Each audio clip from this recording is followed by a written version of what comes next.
تو بدین کا رخ کر لیتے ہیں، وہاں پہ کچھ اور ہو رہا ہے۔ بدین کی تحصیل ہے گولارچی میں، سندھ ٹیکسٹ بک بورڈ کی جو درسی کتب ہیں یعنی جو کتابیں ہیں وہ کباڑیوں کو فروخت کیے جانے کا انکشاف ہوا ہے، اور محکمہ تعلیم نے اس واقعے کو سازش قرار دے دیا ہے۔ اور جو ایجوکیشن آفیسر ہیں اس سے متعلق وہ کہتے ہیں کتابیں تحویل میں لے لی گئی ہیں۔ اب آپ ان کتابوں کی حالت چیک کریں، یہ کتابیں بچوں کے پڑھنے کے بجائے کباڑی کو فروخت کر دی گئی ہیں۔ تو سہرش کھوکھر مزید ہمیں اس سے متعلق بتائیں گے۔ سہرش، یہ کیا چکر ہے کہ مطلب کباڑ میں فروخت کر دیں سندھ ٹیکسٹ بک بورڈ کی کتابیں، اور یہ کب کی ہیں یہ بکس؟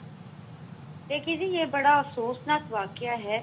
یہ ضلع بدین کی تحصیل گولارچی ہے۔ گزشتہ روز یہ کتابیں جو ہیں وہ ایک کباڑ خانے میں فروخت کے لیے لائی گئی، وہاں سے یہ کتابیں برآمد کی گئی ہیں۔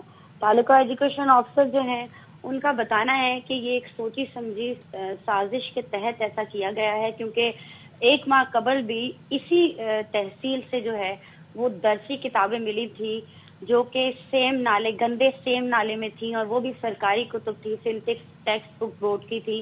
یہ کتابیں وہ کتابیں ہیں جو تعلیمی اداروں میں طلبہ اور طلبات کو، سرکاری تعلیمی اداروں میں طلبہ اور طلبات کو مفت تقسیم کی جانی تھی، مگر افسوس کہ یہ دوسرا واقعہ پیش آیا ہے کہ یہ کتابیں جو ہیں وہ ایک کباڑ کی دکان میں فروخت کے لیے لائی گئی ہیں۔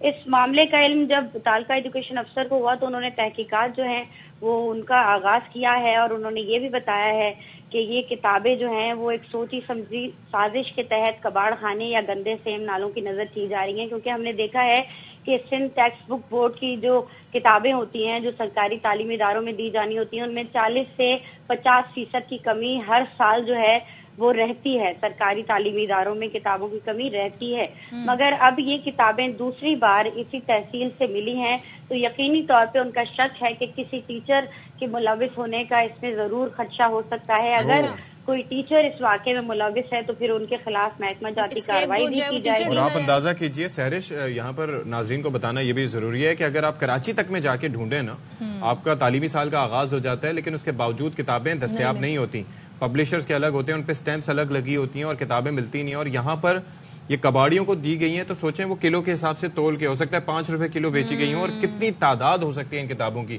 یہ تھوڑا پتہ چلا ہے آپ نے سہرش؟ رہا نہیں ہے، یہ کتابیں جو ہیں وہ سینکڑوں کی تعداد میں ہیں، اور یہ پرانی کتابیں نہیں ہیں۔ 2022 اور 2023 جو ہے وہ درج ہے، لاکھوں کی مالیت کی یہ کتابیں ہو سکتی ہیں، کیونکہ 2 دن پہلے ہی یہ عمل شروع کیا گیا ہے۔ سندھ کے متعدد اضلاع میں جو ہیں وہ سرکاری تعلیمی اداروں میں درسی کتابوں کو جو ہے وہ بھیجا گیا ہے، بھجوانے کا سلسلہ شروع کیا گیا ہے۔ سکھر شہر میں بھی کتابیں بھجوائی گئی ہیں، مگر تعلیمی افسران جو ہیں ان کا یہ کہنا ہے کہ ابھی مکمل کتابیں ہمیں نہیں ملی ہیں۔ ایک جانب سرکاری تعلیمی افسران جو ہیں وہ یہ کہہ رہے ہیں کہ کتابیں مکمل نہیں ملی ہیں، دوسری جانب جو ہے وہ ہمیں کتابیں سیم نالوں اور یہاں سے مل رہی ہیں، اور یہ پہلی بار نہیں ہوا ہے، ایسا پہلے بھی دیکھنے میں آیا جس کا کوئی نتیجہ نہیں ملا۔ جو تحقیقات ہوئی اس پر تھینک یو سو مچ سہرش کھوکھر ہمیں بتا رہی تھی۔